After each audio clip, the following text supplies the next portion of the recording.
there, everyone. We'll go ahead and open up the Zoom room and let folks start coming in. Thank you so much for joining us for supporting student engagement and success in science and STEM Gear Up and Vernier partnerships. We are joined by a phenomenal group of folks today that are excited to talk to you about Gear Up and Vernier. So we're looking forward to chatting with you. Go ahead and navigate to the bottom of your Zoom window. I would love to see if anyone here has joined us for a webinar before. So if you click the chat box at the bottom of your Zoom window, you'll be able to chat us, chat the group and let us know if you've joined us for a webinar. And while people are kind of getting settled in, I do have a few small housekeeping items that I wanted to speak to before we kick everything off. First and foremost, I wanted to let you know that a recording of this webinar will be available to all attendees, all registrants, here in about 3 to 5 business days. You can find that both on our website and our YouTube channel, and you'll receive an email with a link to the recording.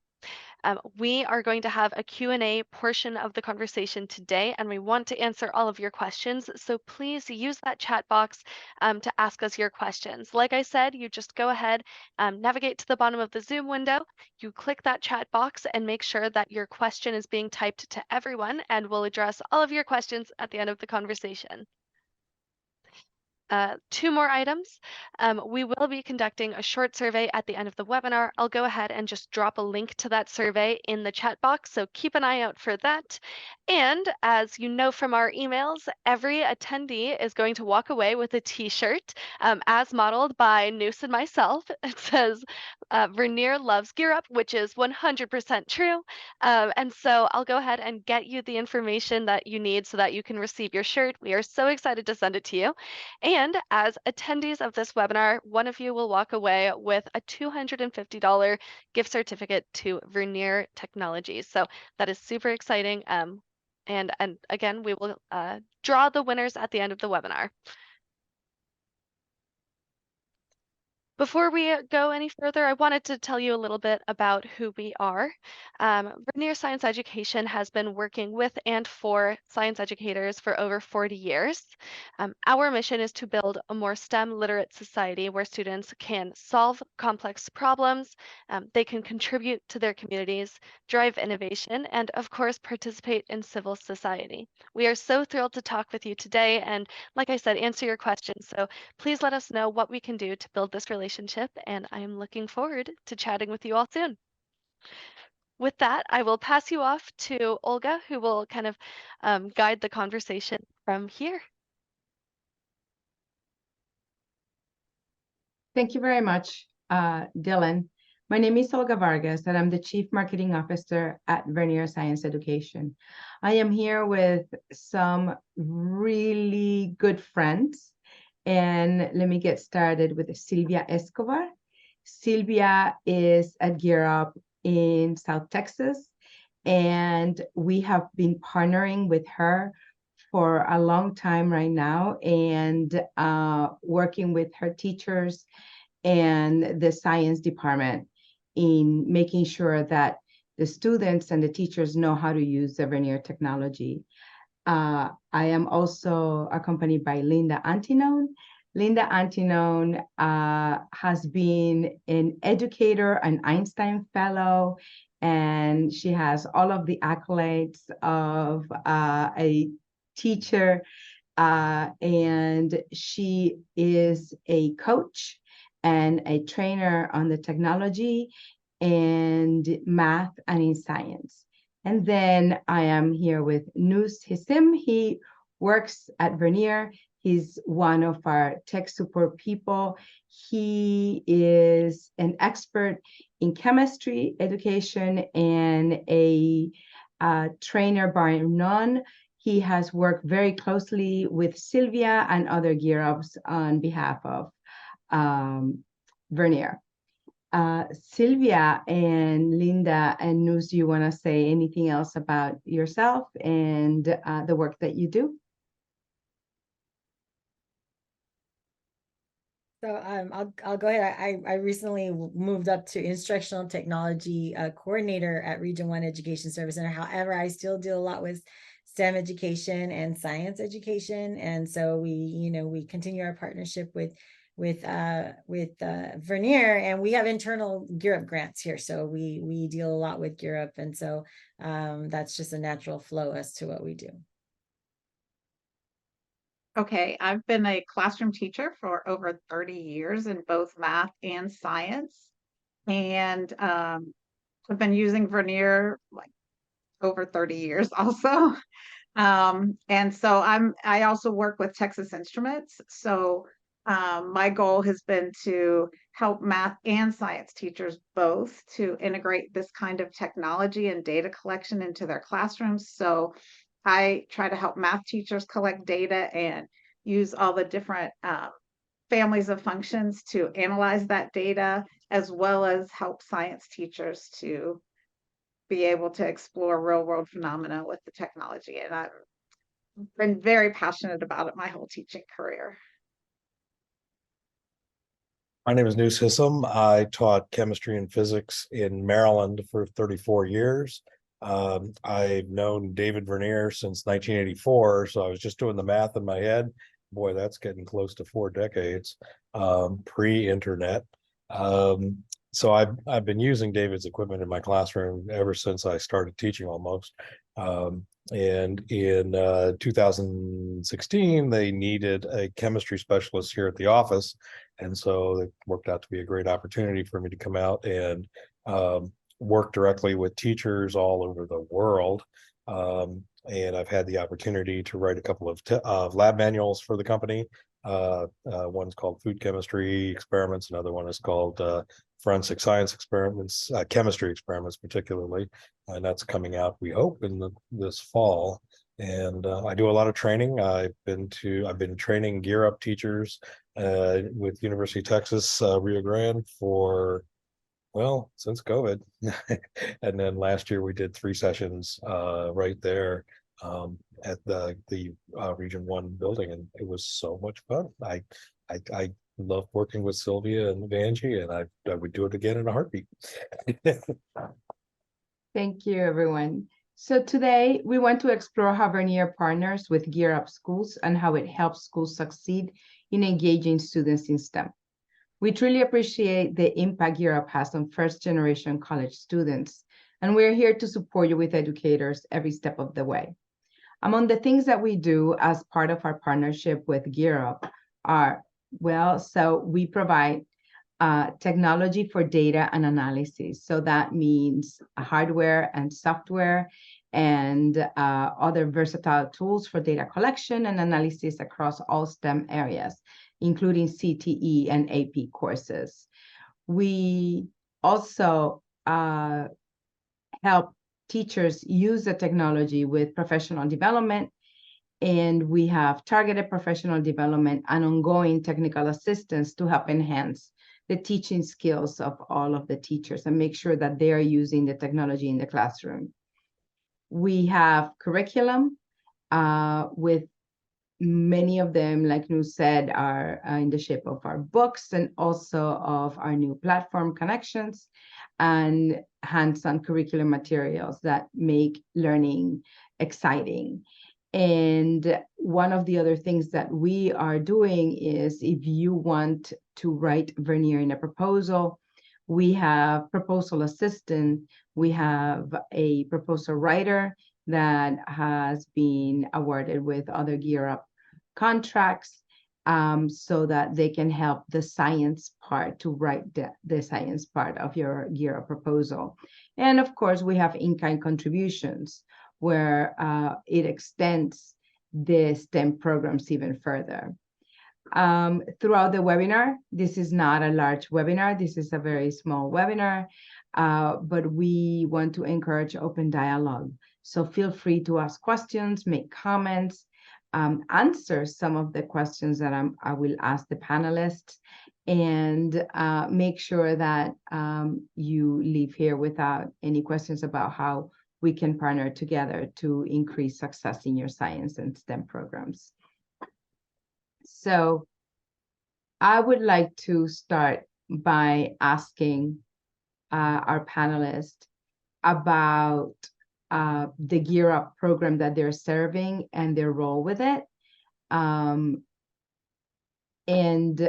for the attendees to also chime in, write down in their comments, where are you coming from and what Gear Up are you coming from? Sylvia, do you want to get us started? Yes, I sure will. So again, so in the state of Texas, we have 20 regional centers. And so region 1 is at the deep South Texas. So that is at the border with Mexico, down in the Rio Grande Valley, and extends up to Laredo. And so what we've done with Gear Up, so first of all, we have 3 internal Gear Up grants that we have. 2 of them are at the 12th grade level this year, and the third is at the 9th grade level. And then we have worked extensively with another Gear Up grant that is at UTRGV, which is our local university, University of Texas, Rio Grande Valley. So that is a really huge relationship that we have with them. What we've done so at our service center, I'm part of the STEM department. And so what we've done is we bridged that gap and provided professional development for them on various different initiatives. And what we did with Vernier, in particular the UTRGV Gear Up grant, they purchased equipment for all of their campuses, and Vernier then provided professional development, but we hosted it here at our regional center and kind of made sure that we had also our own Vernier equipment so that teachers could use it hands-on. So the teachers actually received the equipment, and then we did the professional development with their own equipment, and each time they would come back, the Vernier team would come down and our campus would come in with their box of Vernier equipment. And what they would do is they would practice using the equipment with lessons that they were about to roll out within that next grading period. So it was really helpful for the teachers to be able to see the lesson and to experiment with the equipment and get to learn it, have experience learning it, and they were learning from the professionals from Vernier. So it was a great partnership. I think we did that for the last 4 years. Starting when they were 9th grade with biology, and then we did chemistry, physics, and then last year we had a senior level. We had all kinds of sciences, so we tackled them all. We had AP physics, AP chemistry, and I think they grouped like forensics. They did forensics, and then they grouped A&P, anatomy and physiology, and some of the other life sciences together. So it was really interesting, but great, great experience for all the teachers. And so we've bridged that professional development between using the Vernier equipment and actually using it for instructional purposes in the classroom. Thank you. Linda or Nus? Okay, I have worked as a Gear Up coach and professional development. So the Los Angeles Unified School District has 3 Gear Up grants. So I've served all of those, math and science. So they have 3 going at the same time. I've worked with Isleta, which is in El Paso, through the University of Texas at El Paso, Jubilee Charter Schools in San Antonio and Austin, and Region 10 out of Dallas. I've worked with Lancaster ISD through Region 10 for the science teachers. So I'm in Texas, I'm in Fort Worth. And so I've worked delivering professional development and in-classroom teaching, coaching for math and science teachers in all of those areas. And I think the big thing for me has been, a lot of the teachers in some of the schools that I went to were trying to teach science and did not have any sensors. So my first thing was like, okay, we've got to get you sensors, because you really want to be collecting data and analyzing it in the science classroom. But, like with the LA teachers and with some of the other, I had math and science all together. So it was a really great opportunity to collect data in math and science classrooms and help them all learn how that they can make those kinds of connections for students with real-time graphing. And it's really motivating, and it's eye-opening for the teachers as well as the students, and really motivational. So that's kind of what I've been doing the last couple of years. Yeah, we started out in COVID, and like Linda said, a lot of the teachers didn't even have equipment at the time. So that was a different, interesting, challenging time. But we definitely modified some lessons and I think we hit some good areas.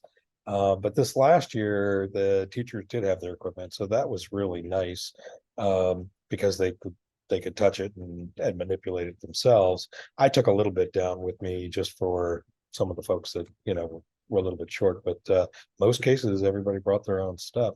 I also, I taught chemistry and physics, but the last 3 years I taught, our district started a forensic science course, and I had no book, no resources at all.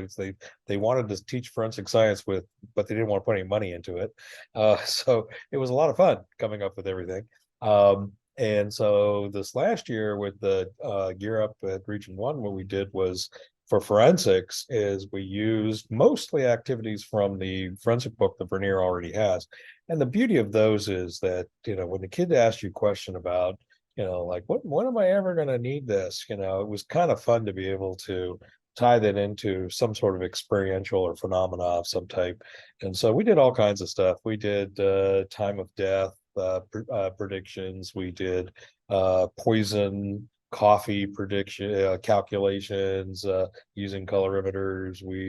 We used force sensors to determine the amount of force that was involved, or motion detector. That was kind of one of the most fun one was using the motion detector to represent ground penetrating radar, and that was really fun to do.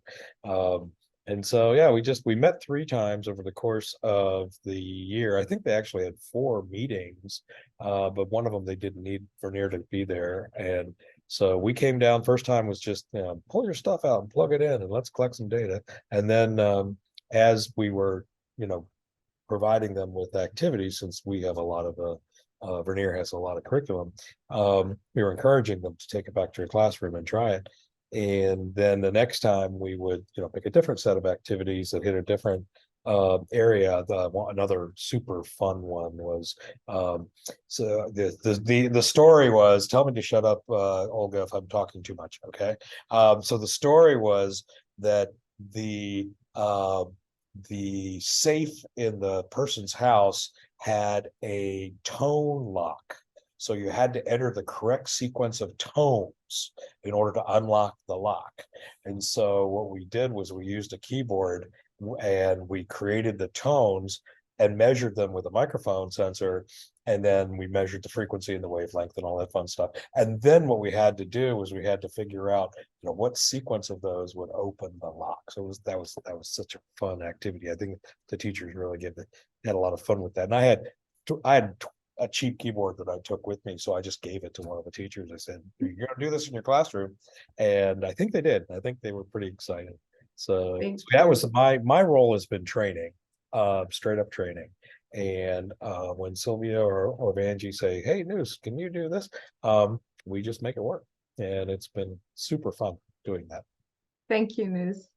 I would like to ask about what are the specific challenges that you're experiencing with the students after COVID, now that you are back in school and teaching in person, and also with the educators. What are you seeing out there that is happening?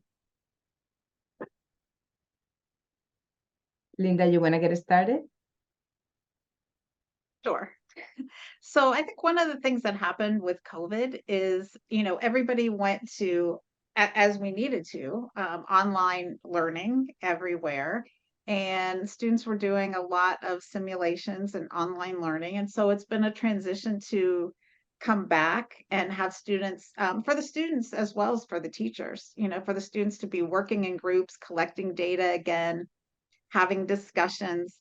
They were sort of out of practice, but what I'm seeing this year is students are really starting to come back more.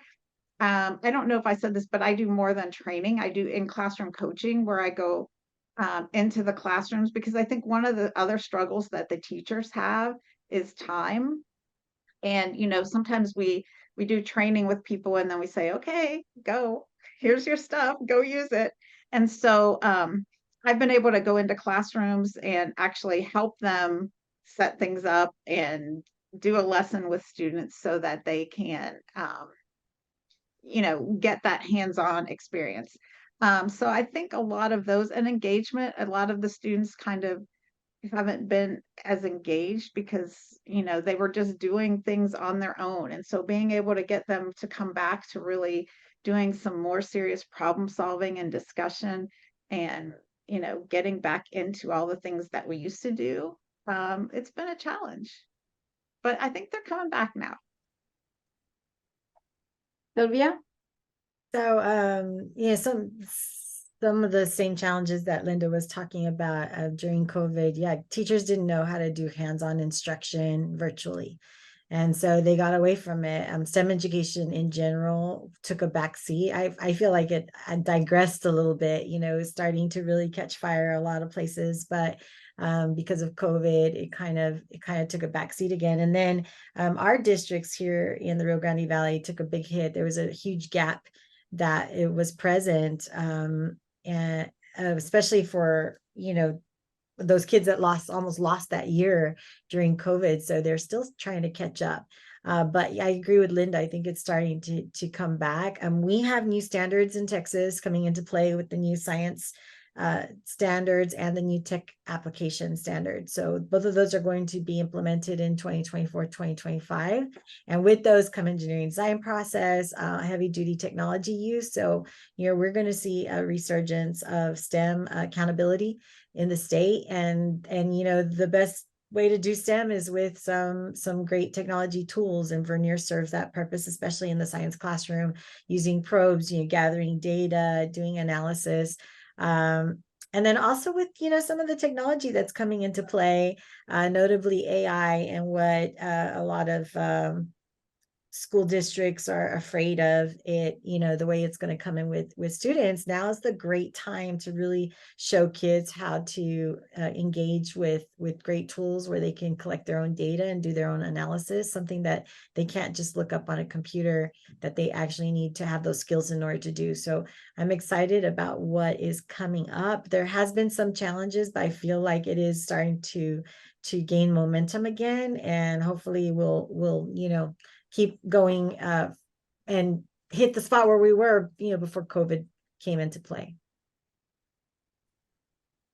News, have you seen anything different from what Linda and Sylvia? I think part of what COVID did for us was it challenged us to come up with alternative ways to do things that we may not have immediately thought about. And as a company, how can we support teachers? We're all in tech support. We are all former teachers. And so, the graphical analysis app was a big game changer when it came to the way that you can analyze data, collect data, share data. And we're finding more and more teachers are getting excited by that, because it gives teachers and students a little bit of a different way of approaching how you approach the science with the sensors. It's more of an open app. It's more of a inquiry level kind of thing, but it's very approachable. So it's not difficult to figure out. But yeah, we were giving away data at first, and then teachers were saying, well, that's nice, but my students can't tell, from that data how things, how was that data ever collected? And they of course, at the time, they couldn't even touch the hardware. And so, we improved that. And so we had videos built in, and at the time that was as good as we could do. But now we've learned a lot about, long range training. And so big part of my job here has evolved into training all over the world, and helping people to, use the equipment in their classrooms. And we were driven by that because, there was a time when teachers had a very difficult time doing science, in real science where you're actually collecting data and analyzing it. So it's a challenge, and I think we're having fun, approaching that. We have some new products that we're working on, and, we're hoping that those will even make things even more exciting for the teachers. Thank you. So I hear that engagement, it's a common word among all of you. How are you engaging your students in STEM, re-engaging them in STEM? And I hear also that hands-on and tech-enabled approaches are effective. Which other approaches, including hands-on and data collection devices, have helped re-engage these students and the teachers as well? Sylvia, can you get us started? Yes, so for us, the model we use is project-based learning, and what that does is that brings in the context of what kids are doing, what they're learning, why they're learning it. You know, with so many things that are happening in the news today, it's a perfect opportunity to do engaging lessons in the classroom where kids are learning how this technology is being used right now. For example, some of the natural disasters that have been going on, search and rescue, different things like that. And so it's a perfect opportunity. Project-based learning brings that out, bringing about authenticity of what kids are learning. And it's heavily based on the technology tools that engage kids. Also, like, going higher with on Bloom's taxonomy with like application and synthesizing information that they're gathering. So that's been really helpful in helping to get kids to really understand the content that they're learning deeply. And that's the key.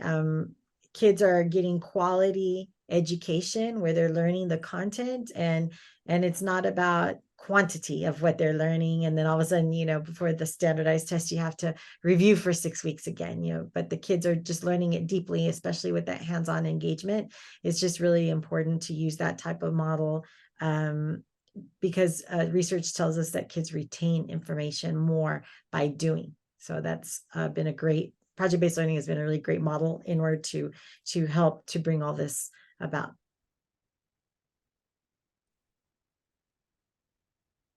Linda or Nus? I'm just going to add to that a little bit. I mean, I really think real-time graphing, when students can see graphs as they're being created, helps them make those connections. So, and when they can manipulate something, I also think in addition to project-based learning, when they're learning things in the classroom, the ability to pull the students. So, I did this with some teachers a couple of weeks ago in middle school, and I said, we're going to mix baking soda and vinegar. Do you think it's endothermic or exothermic? So I sent them out a poll, and they all responded to what they thought. And then it was so easy because, I gave them the materials and a temperature sensor, and they put the sensor in, and then they poured the vinegar in, and they could see right away what was happening. And we could display all the different groups and their graphs and talk about them. And, like some of them, they went up and then they started coming back down because they collected over a longer period of time. So we could look at all those different things and say, like, okay, what's happening here? What's happening there? Because one of the things that we know too is that when students do experiments, they don't always get the same results. And sometimes we don't know that as teachers. And when they are using the technology and we can see it, then we can say, okay, let's talk about this. Let's talk about that. What's happening here? And then the nice thing is the students can come up with their own modifications pretty easily. Like, what happens if we double the amount? Or what happens if I use lemon juice instead of vinegar? Or, and so you can turn it over to them, and they can create their own hypothesis, and then you could have each group do different things, share the results. I mean, there are lots of possibilities to really engage our students. And then I can poll them again afterwards and say, okay, now was this endothermic or exothermic, to kind of see, like, okay, what happened here? And it was interesting because even when I polled the teachers, half of them thought it would be endothermic and half of them thought it would be exothermic. And that's like the perfect, for me, that's perfect when half the class thinks one thing and half the class thinks the other thing, because then they're really engaged to see who's right and understand why and remember. So all of those things, I think, really help engage our students. Thank you. Anus, do you have anything to add? Well, everything that Sylvia and Linda said is, is exactly where we want to be. We want students to be engaged, but we also want them to see a reason for what they're doing. We also want them to make predictions, and even if their predictions aren't right, it's why did that prediction come out the way it did? Why did you made that prediction, but now it came out this way. What do you think about that? How do with science, 99% of science is failed predictions. So, it's like till you figure it out. So, the nice thing is a lot of our technology now easily allows that. And so students can very easily, I like to call it guided inquiry. They can learn how to work the hardware and collect the data.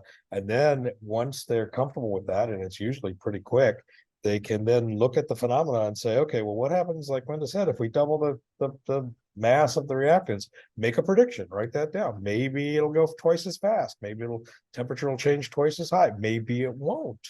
What if you do that and it doesn't do that? So what a great opportunity. And the technology now allows that sort of thing where you can very quickly do that without having to take, minutes and hours to analyze the data. So it's a great opportunity now to do the sorts of things that we've been wanting to do in education for a little while, especially in science ed. And maybe it's been difficult to get to that point. And I would say it's a lot less difficult. I won't say it's easy, but it's definitely more at hand so that you have these opportunities to do some pretty cool things, and repeat them as many times as you want. Thank you. So this question is for Sylvia.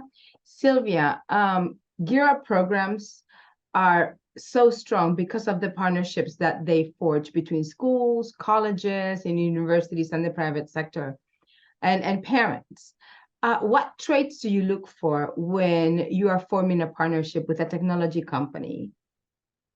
So all the Gear Up grants have specific goals in mind. They have to have a certain percentage of kids that get certifications, or that for different things. I mean, they have different goals that are geared towards college and career readiness. And so definitely finding a partner that helps and supports them meet those goals is very important, because ultimately that's what the grant is going to be graded on, right? So that is really important. There needs to be an alignment between what the grant's purpose is and what the partner is willing to do as well.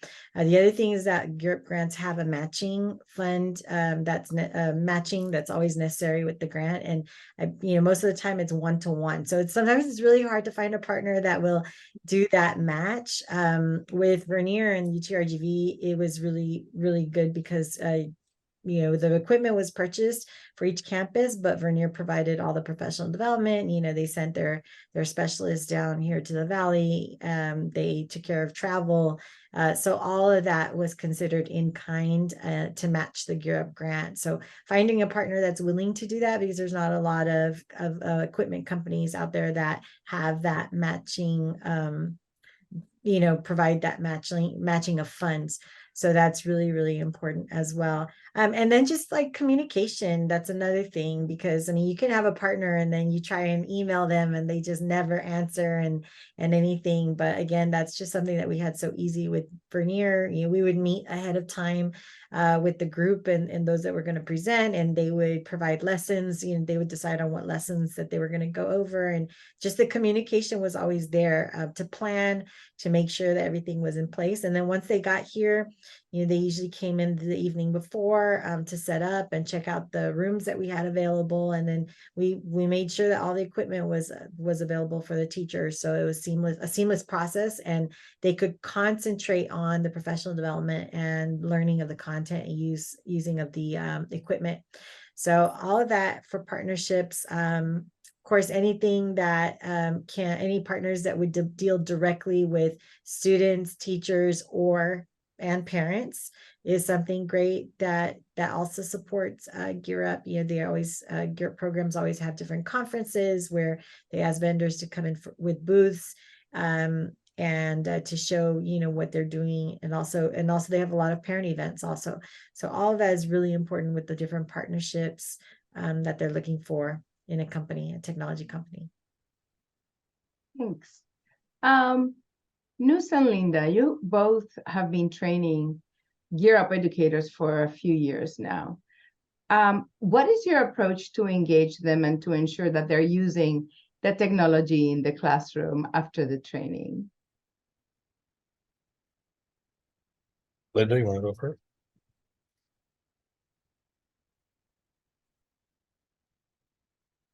So one of the things I really think is during the training, we want to have the teachers really engaged. You know, we want them doing activities and experiments and sharing their strategies. That's a big thing for me, is to ask them, okay, now how can you use this in your classroom? How can you, you know, what would you do? What questions would you ask? How does this relate to what you're teaching? And first of all, you know, we definitely want to make sure of that ahead of time, but afterwards, getting their feedback on how they would do it, because sometimes just that sharing of ideas amongst them is great. I think having a place where they can share activities with each other is also a really nice thing. So if there's a place where we can put information and everything that they can all have access to, that's another thing that helps them to like build a little teamwork and build relationships among the other teachers that are in the grant. And just really using the skills. You know, I like having them even make presentations during the PD. So, you know, if they've collected the data, then I want them sharing like what do they see and how, you know, what are all the relationships that they understand, rather than the presenters doing that. So as much as we can, I think having the teachers engaged and involved during the PD is really important. For me, it's thinking of it from the point of view as when I used to sit through eye bleeding PDs where you just, you know, didn't, you know, this guy was talking about stuff I'd never use in my classroom. Or so the way I do it is all of these, including, you know, national conferences and things, I try to think about what people would want. So with Gear Up, what I do is I send them a list of, here's some activities we can do. What do you think? And usually what ends up happening is I get responses that say, we'd really like to see this one, and this one, so that I'm gearing it towards exactly what they would likely use in their classroom. And then what I do is I make sure that everyone has access to all the resources. So create a folder somewhere in the cloud and share it with everyone. Teachers love having stuff that's ready to go. You know, so, you know, they can access the folder, they can pull down the experiment, they can pull down sample data. And so, you know, and we usually with the software, there's a free version, there's a pro version. We, you know, we can make sure that they get access to at least a temporary license to the pro version, so they can explore that and see if that's going to work good for them or not. There's some advantages and disadvantages. So I would, you know, give that to the teachers with the understanding that it's not forever, but you know, you might want to try it with your students. Trying to line things up so that they're going to get the most success. And then with Gear Up, the beauty of that was, which I don't get very often, is I came back twice. So, you know, every time I left, I said, hey, try this out in your classroom. And then when I got back, I said, hey, did you try it in your classroom? And there was almost always at least one person that said, oh yeah, I tried that and this worked and this didn't work and blah, blah. And so I don't, you know, for more often than not, my trainings are, you know, one-offs. You know, I'll just train and I'm done. But with Gear Up, what I really enjoyed was I recognized the people, they recognized me, and when they had tried something, you know, we could talk about it and we could say what was good, what was bad. And I really enjoyed the opportunity to be able to meet with the teachers 3 times. I mean, that was, I mean, some of them, I think we had also met by Zoom and stuff the years before, but it was not the same, you know, being one-to-one, face-to-face, here's the problem, show me how this works. That was really a nice opportunity for me because I love interacting with people. So, but making sure that it lines up with their curriculum, I think that's right at the top of the list. So that they know that here's an opportunity for your students, and it's going to be hopefully a good experience, and we're going to try to help you through that. That's my main goal. How, Sylvia, how are teachers receiving these training sessions and these PD? I know that they're really, really busy. They don't have enough hours in the school in the day to do all the work they need to do. And on top of that, we're asking them to come for PD. How are they receiving this opportunity, and how are we making sure that we are addressing their concerns or their of not having enough time, or now you want us to do this other work in the classroom? Right. So it has been difficult, districts because of the learning loss that has happened. And not only that, there's been a huge shortage of substitute teachers. There's been, some turnover in school districts. Because of all those reasons, it is become more difficult for districts to allow teachers out for professional development. But in the case of what we've done with Gear Up, there's it's a partnership with the school district as well, between the grant and the school district. So they you give all the dates ahead of time, way ahead of time, say, these are the dates that we have professional development. And then also, the handshake is that the equipment that they're going to get is really, just going to benefit the classroom so much, but that they need the training on it, and they need the proper training on it. And so districts commit to Gear Up, saying, we will commit to sending teachers to these dates. And in turn, we will get the equipment that is needed for instruction and also the professional development, but also there's coaching that's involved. So what we've done is the teachers get the equipment, they come in for the professional development. There's usually a team of multiple teachers, which builds capacity. So, the equipment's going to stay with the campus for long term. So in case the teacher that's trained leaves, we don't want that knowledge and the use of that technology to also leave with them. So it's important to send a team of teachers, at least 2 or 3 that are trained on the equipment, and that way that builds capacity. And then beyond the professional development, and then also we have some very remote schools, like an hour away in Brownsville, 2.5 hours away in Laredo. And just sometimes there's weather issues, something came up. So we always did have an alternative for virtual, even though we did tell them it was not the ideal. They weren't going to get on the same experience. They understood, but for extenuating circumstances, we did have that option. But then beyond that, there's coaching involved. So a coaching schedule was created by UTRGV Gear Up, and they would go to visit each campus on a scheduled time.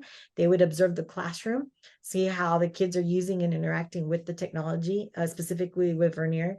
And then they would have a debrief time period. So, kind of giving instructional tips and, saying, well, these group of kids were doing well, but I saw some kids that were disengaged in the back, or maybe it was just, everybody was just learning and engaging with the equipment. So that's a really key piece, so that teachers get feedback and they're able to reflect on everything that they learned and the actual use. And then beyond that, any other support that they need, we would reach out, like, for example, to Vernier and say, hey, they need a little webinar, or they need a little extra instruction.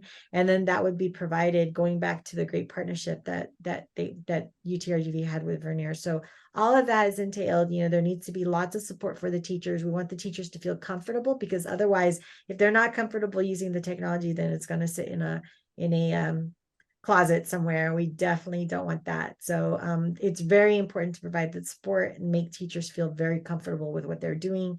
And even if that means answering a phone call and showing them through Zoom virtually how to do it because they're an hour away, then that's what needs to happen.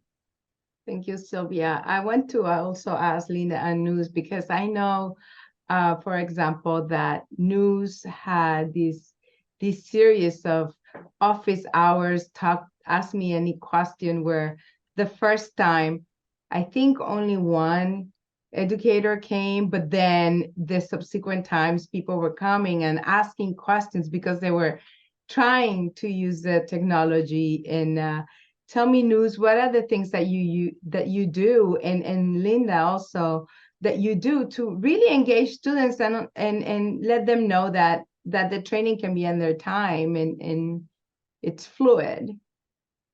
So that was really fun, because when you open yourself up to ask me anything, you can get asked anything. Uh, and so being ready for that can sometimes be a bit of a challenge, but the beauty of having done this for so long is that I really can pretty much cover, especially the standard sorts of issues that teachers have, like why isn't this working, or how do I take care of this, or how do I fix this?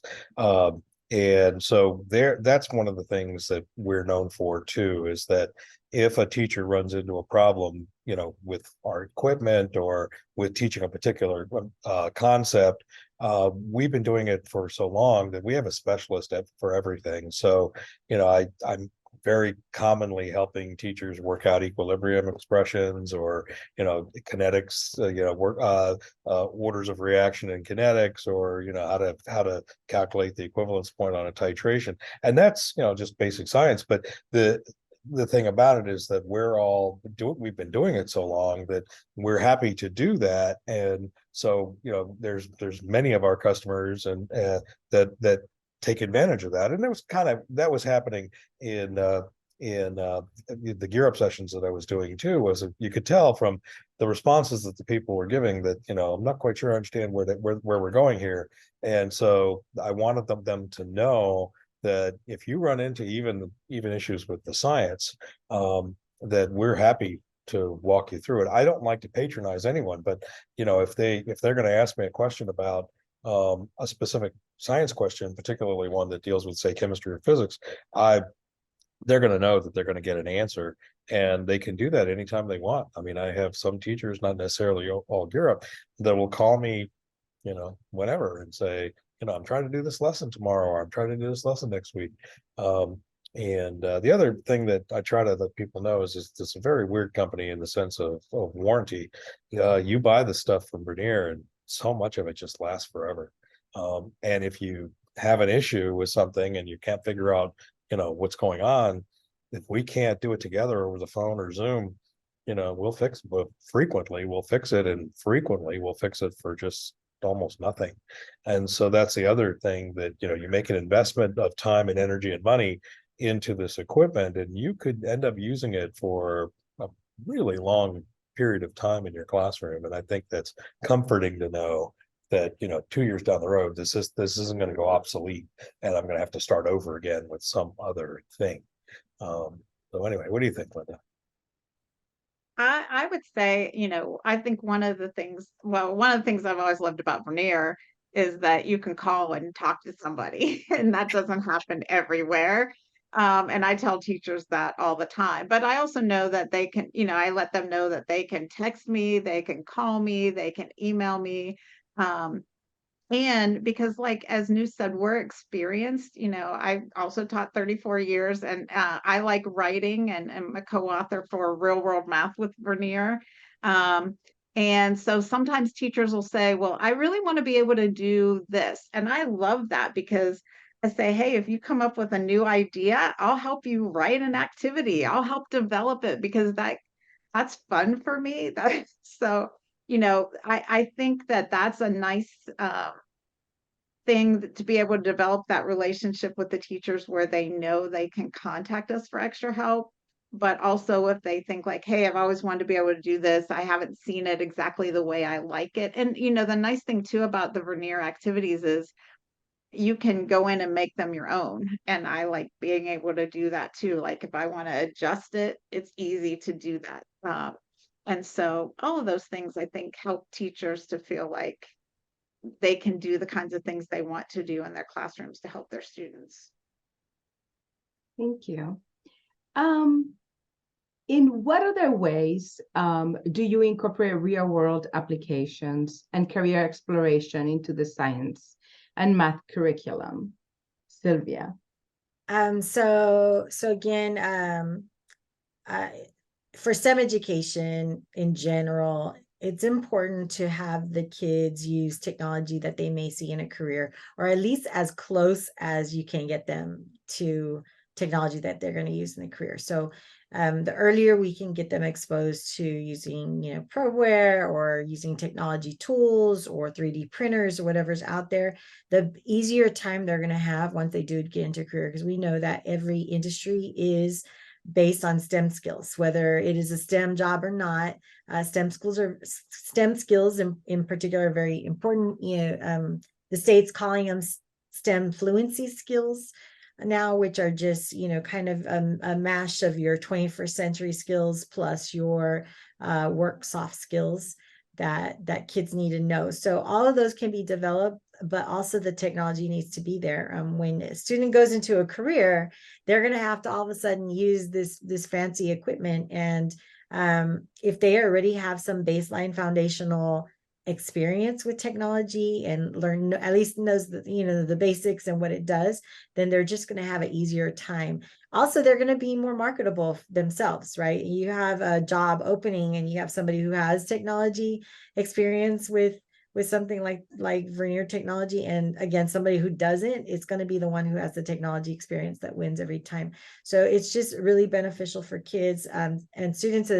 They are comfortable as well with using heavy duty technology like that, and they're not afraid to collect data, they're not afraid to analyze it, and that becomes a really, really important skill with the real world application of what they're learning and what they're going to need in careers. So it's just, getting them closer to what they're going to be doing for the rest of their lives, and we want them to be good at it. And so, the more experience, the better that they're going to be prepared for that. Thank you. Nusalinda, I know that in your training, some of them are subject area specific. It would be like an algebra or chemistry training. But how do you also incorporate real world applications and CTE and career understanding? Nus, do you want to get us started? Well, that's kind of been my goal for the last 4 or 5 years that I've been here, is turning around the activities. I mean, bless Don Volz's heart, he wrote the best chemistry lab manual for Vernier 30, 40 years ago, but it was specifically on specific topics in chemistry, which was what we needed then. But what I've been working on is exactly what Sylvia was just talking about, is take those basic concepts in chemistry, but wrap them around some sort of phenomenal or real world experience. And so with food chemistry, we wrote 14 experiments that are all around the chemistry of food, but not so much, we're not teaching really the chemistry of food, but how do we apply chemistry concepts to studying food. And so, acid-base titration used to which is a concept that's very basic in chemistry, but we're doing it with soda, or we're doing it with fruit juice, or something that, that I had students, I swear, cross my heart, I had students that tell me that food does not contain chemicals because then it would be bad for you. And it's just like, where did you hear that? And then this last year, 2 years, I've been working on forensic chemistry experiments.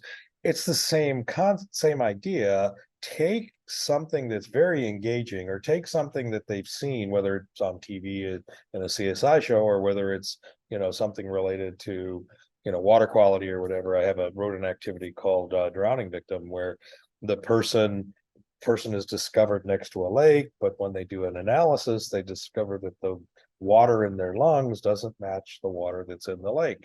Ooh, where did that person come to their demise? And so, but works out to be that's an activity on ionic and molecular compounds, because they're measuring the conductivity of the solutions, and which is a basic chemistry concept. Everybody teaches it that teaches first year chemistry, but if we turn it into that kind of activity that's more engaging, and hopefully to some extent some applicable to what they might do as a research person maybe, or some other field, it just makes it more intriguing. And so, all of the conferences that I've gone to lately where I've done food or forensic workshops, teachers are just eating it up. And I think part of it is for that reason, that I think they think, and I agree, that their students will probably, enjoy it. That's at least that's my hope. What do you think, Linda? So since you talked about science, I'm going to talk about math a little bit. Good, So one good. of the things that I love is to be able to have students think, like, what is an exponential equation? So they can do a cooling curve, they can drop a bouncing ball and see that, basically that each one returns, and that's a certain percentage. They can collect data for all of this. I had a student tell me that when he saw that we could collect data for a bouncing ball and fit a curve to it, it changed his whole life, and he became a math major. And now he's teaching kids math. But those things, which really surprised me, because this was like 20 years ago. He was in my class. But when kids see how real world math and science fit together and can make a connection, it really does impact them. And I think there's a lot of cool stuff coming out now too. I know with the TI calculators, they can code in Python, and they can write their own code now to set up the Vernier sensors and collect data. So they can bring in more of the CTE and think about coding and how does that work, and how does that work to control things. So there's so many options as far as how we can really, use the tools that we have to help students see that math and science and coding and all of these things all are everywhere around them, and make those connections. That's a huge thing that you just mentioned, Linda. We get that question or comment, I mean, probably daily. How do you connect the sensor up and to Arduino, or how do you connect the sensor up to Python? Or now, like you said, a lot of our sensors can be connected to TI calculators by Bluetooth now. That's becoming the newest thing. And then instead of using the canned software, write your own software to collect the data. That's a super popular thing now, and I think for a lot of kids that that have that interest, I think it's going to be a wonderful opportunity. I think so too. Thank you. And then I have, before we open up to see if there's any questions, I have one last question for you. What advice would you give to other educators and other Gear Up programs looking to replicate or adapt their strategies to enhance science and math education? And for Nus and Linda, you can talk also about other Gear Up programs that you're working with. So what advice would you give from what you have learned? Sylvia, do you want to get us started, please? Yes, I will. So first of all, making sure that your districts understand the benefits of what you're doing and what you're planning and everything that they're going to be getting. Just the potential with it, how it can be used not only in your science classroom, but like if you're doing something like project-based learning, you could bring in your ELA teacher, your math teacher, your social studies teacher, CTE teacher. So all subjects can benefit from something like this equipment. Also, like organizing it, making sure that it was a really plus when the teachers had the equipment in their hands before the professional development. I think that was huge because they actually have it. They have their own equipment, and then they're able to learn how to use their own equipment and take it back to their classroom and roll those lessons out like that week or the following 2 weeks. It was real time. It wasn't something that they were trained way in ahead without any equipment. And then all of a sudden, when they did get the equipment, they would have so many questions about it. So making sure that you have plenty of time to plan all this. A school district, it's not easy to get equipment, especially that amount of equipment overnight. So making sure that there's plenty of time for getting the equipment, having it in the teacher's hands, and then providing the professional development. I think with that hands-on experience for teachers, I think that was really, really good. Also, the coaching was really effective because, it's one thing to be in a professional development, but when teachers actually roll it out in the classroom with students, can be a whole different thing. So providing that extra support was really important, checking to see if teachers had any further questions, putting them in the right direction if they did. And then if you can find some sort of equipment that has lessons already built in, that was another plus with Vernier. There were already lessons great lessons that could be pulled out and just, you know, done just like that, or maybe, you know, placed into more of a PBL type of bigger lesson. It was really easy to do. Sometimes teachers, especially beginning teachers with equipment, they need that kind of guidance. They need that recipe on how to do it, and then after that, once they're comfortable, then they can you know, continue and change it, and or whatever they need to do it, or they're just at least more comfortable with what they're doing. So making sure that all those things are in place. And then the last thing is making sure that what teachers are doing are aligned to what their district goals are and what their scope and sequence is, was really important as well. So like the teachers, when they would come in with the equipment and professional development, again, they were gonna roll it out. The way that it was done is that all their scope and sequences were gathered, and the lessons that were chosen for the professional development were purposefully selected, because those are the ones that they were going to do the next 6 weeks. And so that was also something that really worked out and was really important, making what they're learning very meaningful to what they're doing in the classroom. And that way that they have ownership and they see the true benefit and see how the kids react, and then they're going to continue using it. It's another way of doing capacity building and making sure that teachers are held accountable for using it in the classroom and with the equipment that they were given. Thank you very much.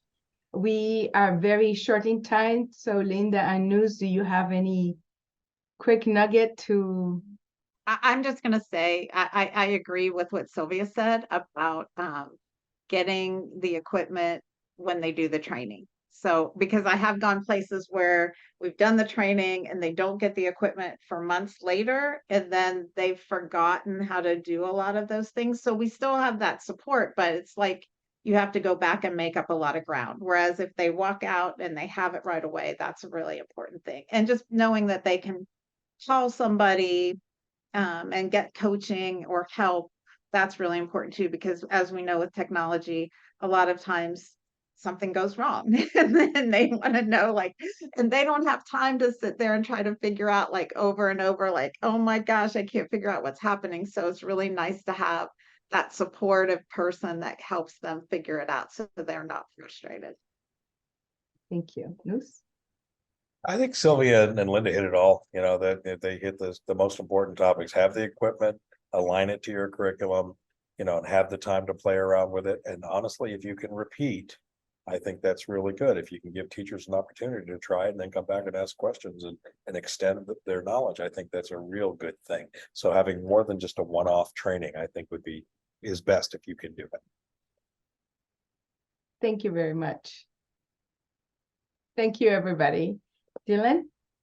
All right. Well, it doesn't look like we have any questions today, but we have conducted a random drawing of the winner from all of the attendees at today's webinar. I will go ahead and personally email the winner, so please keep an eye out for an email from me. It'll be coming from a Vernier email, and we'll get you your $250 Vernier gift certificate. Aside from that, I'll go ahead and share my screen just so that you can see how we can go ahead and partner with you.